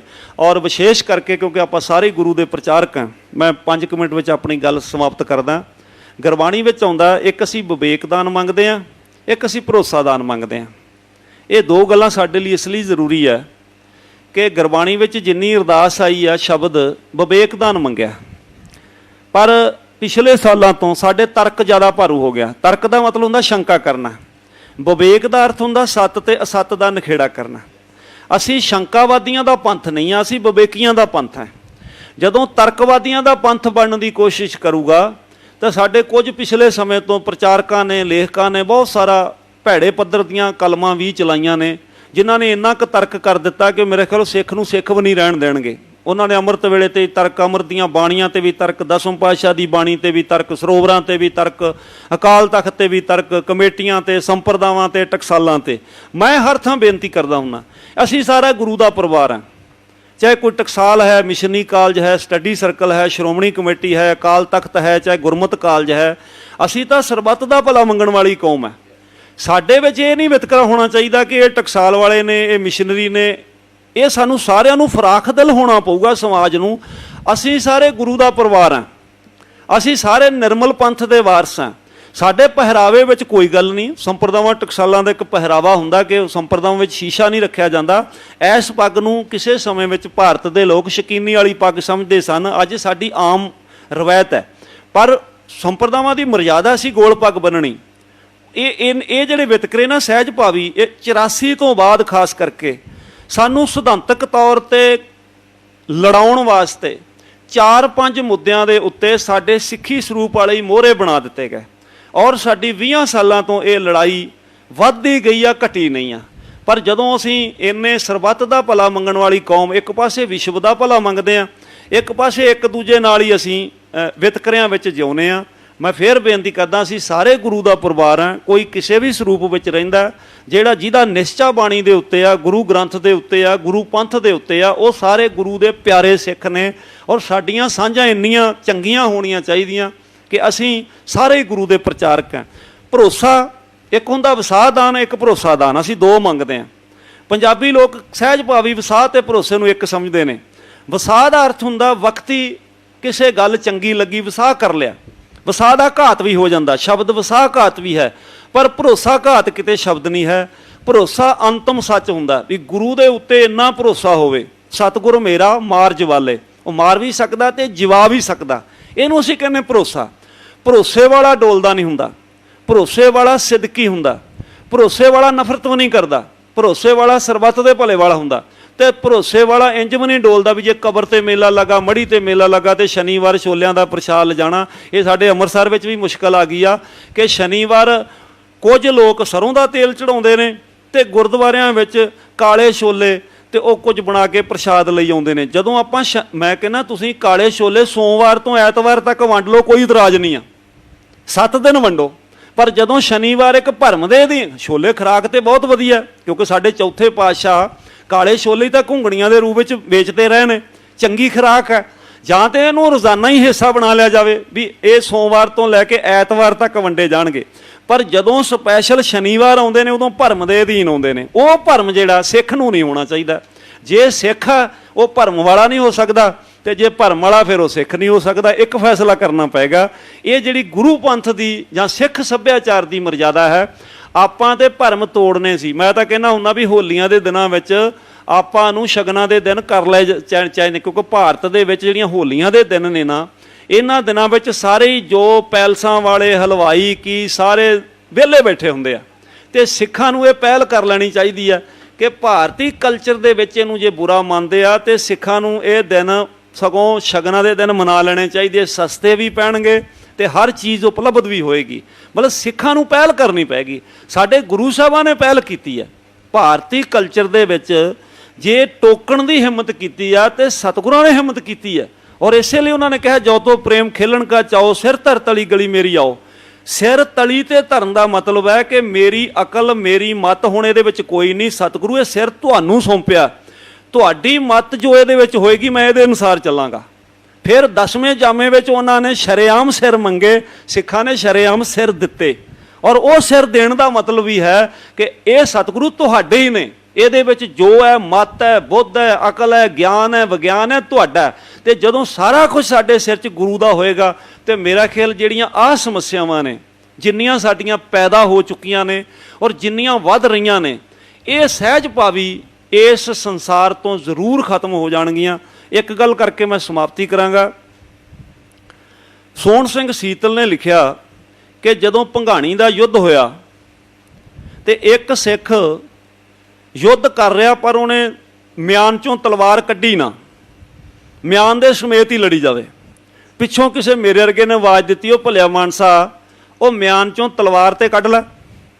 ਉਹ ਸਿੱਖ ਨੇ ਜਵਾਬ ਦਿੱਤਾ, ਕਹਿੰਦਾ ਨਾ ਮੈਂ ਲੜਨਾ ਨਾ ਤਲਵਾਰ ਨੇ ਲੜਨਾ, ਲੜਨਾ ਤੇ ਗੁਰੂ ਗੋਬਿੰਦ ਸਿੰਘ ਮਹਾਰਾਜ ਦੀ ਬਖਸ਼ਿਸ਼ ਨੇ ਲੜਨਾ, ਤੇ ਜੇ ਉਹਨਾਂ ਦੀ ਬਖਸ਼ਿਸ਼ ਹੋਈ ਤੇ ਅਸੀਂ ਸਣ ਮਿਆਨੇ ਵੀ ਯੁੱਧ ਜਿੱਤ ਜਾਣਾ। ਇਹਨੂੰ ਮੈਂ ਕਹਿੰਦਾ ਹੁੰਦਾ ਭਰੋਸਾ। ਜੇ ਇੰਨਾ ਭਰੋਸਾ ਪੱਕਾ ਹੋਵੇ ਨਾ ਵੀ ਜੋ ਕਰੇਗਾ ਮੇਰੇ ਕਲਗੀਆਂ ਵਾਲੇ ਨੇ ਕਰ ਦੇਣਾ, ਤੇ ਮੇਰਾ ਖਿਆਲ ਕੋਈ ਸਮੱਸਿਆ ਵੀ ਨਹੀਂ ਆਉਂਦੀ। ਸਮੱਸਿਆ ਆਉਂਦੀ ਉਦੋਂ ਆ ਜਦੋਂ ਬੰਦਾ ਦੁਬਿਧਾ ਦੇ ਵਿੱਚ ਹੁੰਦਾ, ਦੋ ਵਿਚਾਰਾਂ ਦੇ ਵਿੱਚ ਹੁੰਦਾ, ਔਰ ਦੋ ਵਿਚਾਰ ਹਮੇਸ਼ਾ ਘਾਤਕ ਹੁੰਦੇ ਆ। ਇਸੇ ਲਈ ਸਤਿਗੁਰਾਂ ਨੇ ਕਿਹਾ ਪਰਮਾਤਮਾ ਇੱਕ ਹੈ। ਜਦੋਂ ਕਿ ਭਾਰਤੀ ਕਲਚਰ ਵਿੱਚ ਤਿੰਨ ਤਰ੍ਹਾਂ ਦੇ ਦੇਵਤੇ ਮੰਨੇ ਜਾਂਦੇ ਸੀ, ਪੈਦਾ ਕਰਨ ਵਾਲਾ ਹੋਰ ਹੈ, ਪਾਲਣ ਵਾਲਾ ਹੋਰ ਹੈ, ਤੇ ਮਾਰਨ ਵਾਲਾ ਹੋਰ ਹੈ। ਸਤਿਗੁਰਾਂ ਨੇ ਉਸੇ ਤਿੰਨਾਂ ਨੂੰ ਇੱਕ ਕੀਤਾ। ਉਹੀ ਪੈਦਾ ਕਰਦਾ, ਉਹੀ ਤੁਹਾਨੂੰ ਪਾਲਦਾ, ਉਹੀ ਸੰਘਾਰ ਕਰਦਾ। ਇੱਕ ਨੂੰ ਉਸੇ ਨੂੰ ਪੂਜੋ ਜਿਹਨੇ ਸਭ ਕੁਝ ਕਰਨਾ, ਜਿਹਨੇ ਸਭ ਕੁਝ ਦਿੱਤਾ। ਇਸ ਲਈ ਜਿਹੜਾ ਸਿੱਖ ਸੱਭਿਆਚਾਰ ਵਿੱਚ, ਸਿੱਖ ਫਲਸਫੇ ਵਿੱਚ, ਸਿੱਖ ਧਰਮ ਵਿੱਚ ਸਿੱਖ ਇੱਕ ਦਾ ਪੁਜਾਰੀ ਹੈ। ਇੱਕ ਜੋ ਕਰੇਗਾ ਉਹਦੇ ਭਾਣੇ 'ਚ ਰਹਿਣਾ ਸਿੱਖ ਨੂੰ ਉਪਦੇਸ਼ ਹੈ। ਮਾਨਸਿਕ ਸ਼ਕਤੀ ਵਾਸਤੇ ਬਾਣੀ ਪੜ੍ਹਨੀ ਜ਼ਰੂਰੀ ਹੈ, ਅੰਮ੍ਰਿਤ ਵੇਲਾ ਸਾਂਭਣਾ ਵੀ ਜ਼ਰੂਰੀ ਹੈ। ਸਿਆਣੇ ਕਹਿੰਦੇ ਬਾਣੀ ਕੰਠ ਸਦਾ ਬੈਕੁੰਠ।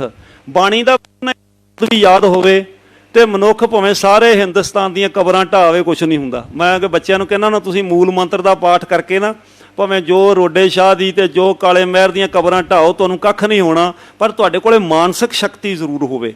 ਔਰ ਮੈਂ ਖਾਸ ਕਰਕੇ ਯੋਗੀ ਸਾਹਿਬ ਦੀ ਮੈਨੂੰ ਇੱਕ ਗੱਲ ਮੈਂ ਹਰ ਥਾਂ ਕਰਦਾ ਹੁੰਦਾ, ਉਹਨਾਂ ਨੇ ਆਪਣੇ ਪੈਰੋਕਾਰਾਂ ਦੇ ਮਨਾਂ ਵਿੱਚ ਇੱਕ ਭਾਵਨਾ ਪੈਦਾ ਕੀਤੀ ਹੈ ਕਿ ਤੁਸੀਂ ਚਾਹੇ ਡਰਾਈਵਿੰਗ ਕਰਨ ਲੱਗੇ ਹੋ, ਦੁਕਾਨ ਤੇ ਚੱਲੇ ਹੋ, ਬਿਜ਼ਨਸ ਤੇ ਚੱਲੇ ਹੋ, ਚਾਹੇ ਨੌਕਰੀ ਤੇ ਚੱਲੇ ਹੋ, ਐਗਜ਼ਾਮ ਦੇਣ ਚੱਲੇ ਹੋ, ਇੰਟਰਵਿਊ ਤੇ ਚੱਲੇ ਹੋ, ਤੁਸੀਂ 5 ਮੂਲ ਮੰਤਰ ਦੇ ਪਾਠ ਕਰਕੇ ਤੇ ਵਾਹਿਗੁਰੂ ਜੀ ਕੀ ਫਤਿਹ ਬੁਲਾ ਕੇ ਤੁਰ ਪਓ, ਤੁਹਾਡੀ ਹਰ ਮੈਦਾਨੇ ਫਤਿਹ ਹੋਏਗੀ। ਉਹਦੇ ਪੈਰੋਕਾਰਾਂ ਵਿੱਚ ਘੱਟੋ ਘੱਟ ਇਹ ਦ੍ਰਿੜ ਵਿਸ਼ਵਾਸ ਹੈ ਕਿ ਅਸੀਂ ਮੂਲ ਮੰਤਰ ਦੇ ਪਾਠ 5 ਕਰ ਲਏ ਤੇ ਫਤਿਹ ਬੁਲਾ ਲਈ, ਸਾਡੀ ਫਤਿਹ ਹੋਣੀ ਹੋਣੀ ਆ। ਇਹ ਦ੍ਰਿੜ ਵਿਸ਼ਵਾਸ ਵੀ ਜ਼ਰੂਰੀ ਹੈ, ਕਿਉਂਕਿ ਸਮਾਜ ਨੂੰ ਜਦੋਂ ਕਿਸੇ ਫੋਕਟ ਕਰਮਕਾਂਡ ਤੋਂ ਮੁਕਤ ਹੁੰਦਾ, ਕਿਸੇ ਅੰਧ ਵਿਸ਼ਵਾਸ ਤੋਂ ਮੁਕਤ ਹੁੰਦਾ, ਤੇ ਕੋਈ ਨਾ ਕੋਈ ਦੀਵਾ ਬਾਲਣਾ ਪੈਂਦਾ। ਜਿਉਂ ਅੰਧੇਰਾ ਦੀਪਕ ਬਾਲੀਐ, ਤਿਉਂ ਗੁਰ ਗਿਆਨ ਅਗਿਆਨ ਤਜਾਏ। ਹਨੇਰੇ ਦੀ ਕੋਈ ਹੋਂਦ ਨਹੀਂ ਹੁੰਦੀ, ਚਾਨਣ ਦੀ ਗੈਰ ਹਾਜ਼ਰੀ ਹੁੰਦੀ ਆ। ਅਗਿਆਨ ਦੀ ਕੋਈ ਹੋਂਦ ਨਹੀਂ ਹੁੰਦੀ, ਗਿਆਨ ਦੀ ਗੈਰ ਹਾਜ਼ਰੀ ਹੁੰਦੀ ਹੈ। ਇਸੇ ਲਈ ਆਪਾਂ ਗਿਆਨ ਧਿਆਨ ਦੀਆਂ ਗੱਲਾਂ ਕਰਦੇ ਹਾਂ। ਜਦੋਂ ਗਿਆਨ ਆਇਆ, ਅਗਿਆਨਤਾ ਦਾ ਹਨੇਰਾ ਆਪਣੇ ਆਪ ਦੂਰ ਹੋ ਜਾਣਾ। ਇਹ ਅਗਿਆਨਤਾ ਭਾਰਤੀ ਸੱਭਿਆਚਾਰ ਵਿੱਚ ਪਿਛੋਕੜ ਤੋਂ ਤੁਰੀ ਆਈ ਆ, ਲੋਕ ਮਨਾਂ 'ਚ ਤੁਰੀ ਆਈ ਆ, ਪੀੜ੍ਹੀ ਦਰ ਪੀੜ੍ਹੀ ਤੁਰੀ ਆਈ ਹੈ। ਪਰ ਸਤਿਗੁਰਾਂ ਨੇ 240 ਸਾਲਾਂ ਦੇ ਸਰੀਰਕ ਜਾਮੇ ਦੇ ਵਿੱਚ ਇਸ ਅਗਿਆਨਤਾ ਨੂੰ ਦੂਰ ਕਰਨ ਵਾਸਤੇ ਸਾਨੂੰ ਗੁਰਬਾਣੀ ਦਿੱਤੀ। ਭਾਈ ਗੁਰਦਾਸ ਜੀ ਦੀਆਂ ਵਾਰਾਂ ਕਵਿਤ ਸਵਈਏ ਨੇ, ਦਸਮ ਪਾਤਸ਼ਾਹ ਦੀ ਬਾਣੀ, ਔਰ ਵਾਰ-ਵਾਰ ਸਾਨੂੰ ਗਿਆਨ ਵਾਲੇ ਪਾਸੇ ਪ੍ਰੇਰਦੀ ਹੈ ਕਿ ਮੇਰਾ ਸਿੱਖ ਜਿਹੜਾ ਕਿਸੇ ਵੀ ਹੋਰ ਅੰਧ ਵਿਸ਼ਵਾਸ ਵਿੱਚ ਨਹੀਂ ਜੀਊਗਾ, ਕਿਉਂਕਿ ਕਾਲ ਦਾ ਪੁਜਾਰੀ ਆ। ਇੰਨਾ ਕੁਝ ਕਹਿੰਦਾ ਹੋਇਆ ਜੀ ਮੈਂ ਸਭਨਾਂ ਦਾ ਧੰਨਵਾਦੀ ਹਾਂ। ਔਰ ਅਸੀਂ ਉਮੀਦ ਰੱਖਦੇ ਹਾਂ ਆਪਾਂ ਸਾਰੇ ਗੁਰੂ ਦੇ ਪ੍ਰਚਾਰਕ ਹਾਂ, ਜਿੱਥੇ ਵੀ ਬੈਠੀਏ ਘੱਟੋ ਘੱਟ ਲੋਕ ਮਨਾਂ ਦੇ ਵਿੱਚੋਂ ਇਸ ਹਨੇਰੇ ਨੂੰ ਦੂਰ ਕਰ ਸਕੀਏ, ਤੇ ਸਤਿਗੁਰੂ ਕਿਰਪਾ ਕਰਨਗੇ, ਚੜ੍ਹਦੀ ਕਲਾ ਹੋਏਗੀ। ਹੋਈਆਂ ਭੁੱਲਾਂ ਚੁੱਕਾਂ ਦੀ ਖਿਮਾ। ਵਾਹਿਗੁਰੂ ਜੀ ਕਾ ਖਾਲਸਾ, ਵਾਹਿਗੁਰੂ ਜੀ ਕੀ ਫਤਿਹ। ਧੰਨਵਾਦ ਡਾਕਟਰ ਸਾਹਿਬ। ਇਹ ਵਿਸ਼ਾ ਡਾਕਟਰ ਸਾਹਿਬ ਦਾ ਇਸ 'ਤੇ ਬਹੁਤ ਸਟੱਡੀ ਹੈ, ਔਰ ਮੈਂ ਜਿਹੜੀਆਂ 3 ਕਿਤਾਬਾਂ ਤੁਹਾਨੂੰ ਲਿਖਾਈਆਂ ਵੀ ਸੀ ਬਰਮ ਸਿੰਘ, ਉਹ ਸਾਰਾ ਇਸ ਵਿਸ਼ੇ 'ਤੇ ਹੀ ਉਹ ਕਿਤਾਬ ਹੈ ਸਾਰੀ। ਬਾਈ ਬਰਮ ਤੋੜ ਸਿੰਘ। ਤੋ ਇੱਕ ਗੱਲ ਸਾਨੂੰ ਹੁਣ ਜਿਹੜੀ ਹਮੇਸ਼ਾ ਯਾਦ ਰੱਖਣੀ ਹੈ, ਔਰ ਜਿਹੜੀ ਅਸੀਂ ਇੱਥੇ ਸ਼ੁਰੂ ਤੋਂ ਇਸ ਕੋਰਸ ਦੇ ਵਿੱਚ ਸਾਡੀ ਇਹ ਮਨਸ਼ਾ ਵੀ ਹੈ, ਉਹ ਹੀ ਹੈ ਕਿ ਇੱਕ ਗੱਲ ਸਾਨੂੰ ਹਮੇਸ਼ਾ ਯਾਦ ਜਿਹੜੀ ਸਾਰੇ ਮਾਸਿਸ ਤੱਕ ਅਸੀਂ ਇਹ ਪਹੁੰਚਾਉਣੀ ਹੈ ਕਿ ਕੌਮਾਂ ਦਾ ਦੌਰਾ ਉਹਨਾਂ ਦੇ ਧਰਮ ਗ੍ਰੰਥ ਹੁੰਦੇ ਨੇ, ਔਰ ਜੋ ਕੌਮਾਂ ਕਰਮ ਕਾਂਡਾਂ ਔਰ ਰਸਮਾਂ ਰਿਵਾਜ਼ਾਂ ਨੂੰ ਆਪਣਾ ਧਰਮ ਸਮਝਦੀਆਂ ਨੇ, ਉਹ ਅਗਿਆਨਤਾ ਦੇ ਅੰਧੇਰੇ ਵਿੱਚ ਹਮੇਸ਼ਾ ਲਈ ਡੁੱਬ ਜਾਂਦੀਆਂ ਨੇ। ਇਹ ਵਾਰ-ਵਾਰ ਗੱਲ ਅਸੀਂ ਇੱਥੋਂ ਸ਼ੁਰੂ ਤੋਂ ਹੀ ਕਹਿੰਦੇ ਆ ਰਹੇ ਹਾਂ ਕਿ ਮਨਾਂ ਵਿੱਚ ਫੈਲੀ ਜਿਹੜੀ ਧੁੰਦ ਹੈ, ਇਹ ਹਨੇਰੇ ਤੋਂ ਵੀ ਜ਼ਿਆਦਾ ਖਤਰਨਾਕ ਹੁੰਦੀ ਹੈ। ਔਰ ਅੰਧ ਵਿਸ਼ਵਾਸੀ ਜਿਹੜਾ ਬੰਦਾ ਹੈ, ਉਹ ਹਮੇਸ਼ਾ ਕਮਜ਼ੋਰ ਮਨਾਂ ਦੀ ਪੈਦਾਇਸ਼ ਹੈ। ਤੋ ਇਹ ਜਿਹੜਾ ਅਸੀਂ ਅੱਜ ਦਾ ਟੌਪਿਕ ਰੱਖਿਆ, ਇਹ ਟੌਪਿਕ ਸਿਰਫ ਇਸ ਲਈ ਰੱਖਿਆ ਕਿ ਜਦੋਂ ਅਸੀਂ ਦੇਖਦੇ ਹਾਂ ਆਪਣੇ ਆਸ-ਪਾਸ, ਅਸੀਂ ਅੰਧ ਵਿਸ਼ਵਾਸ ਔਰ ਕਰਮ ਕਾਂਡਾਂ ਵਿੱਚ ਇਤਨੇ ਗ੍ਰਸਤ ਹੋ ਚੁੱਕੇ ਹਾਂ ਕਿ ਪੜ੍ਹਨ ਪੜ੍ਹਾਉਣ ਦੀ ਜਿਹੜੀ ਗੱਲ ਹੈ ਉਹ ਸਾਡੇ ਮਨਾਂ ਵਿੱਚੋਂ ਹੀ ਜਾਂ ਜ਼ਹਿਨਾਂ ਵਿੱਚੋਂ ਹੀ ਨਿਕਲੀ ਹੈ। ਤੋ ਇੱਕ ਉਹ ਭਾਈ ਗੁਰਦਾਸ ਦੀ ਬੜੀ ਖੂਬਸੂਰਤ ਲਾਈਨ ਹੈ ਕਿ ਉਹ ਪੁੱਛਤ ਹੈ ਪਥ ਤੇ ਮਾਰਗ ਨਾ ਧਰੇ ਪਗ, ਪ੍ਰੀਤਮ ਕੇ ਦੇਸ਼ ਕੈਸੇ ਬਾਤਨ ਸੇ ਜਾਏਂਗੇ। तो पूछत है वैद खात ओखद न संजम से, कैसे मिटे रोग सुख सहज समाइए। भी ये रोग मिटेगा किवें, जब तक असी जिहड़ी दवाई है ਉਹਨੂੰ ਸੰਜਮ ਨਾਲ ਜਾਂ ਮਰਿਆਦਾ ਨਾਲ ਨਹੀਂ ਖਾਵਾਂਗੇ। ਔਰ ਉਹ ਦਵਾਈ ਇਹ ਹੀ ਹੈ ਪੜ੍ਹਨ ਪੜ੍ਹਾਉਣ ਦੀ, ਇਲਮ ਦੀ, ਨੌਲੇਜ ਦੀ, ਵਿਰਚੂਜ਼ ਦੀ, ਵਿਚਾਰ ਦੀ। ਇਹ ਗੱਲ ਜਿਹੜੀ ਹੈ ਸਾਨੂੰ ਅਪਣਾਉਣੀ ਪਏਗੀ। ਗੁਰੂ ਗ੍ਰੰਥ ਸਾਹਿਬ ਨੂੰ ਪੜ੍ਹੀਏ, ਗੁਰੂ ਗ੍ਰੰਥ ਸਾਹਿਬ ਨੂੰ ਸਮਝੀਏ, ਗੁਰੂ ਗ੍ਰੰਥ ਸਾਹਿਬ ਨੂੰ ਫੋਲੋ ਕਰੀਏ।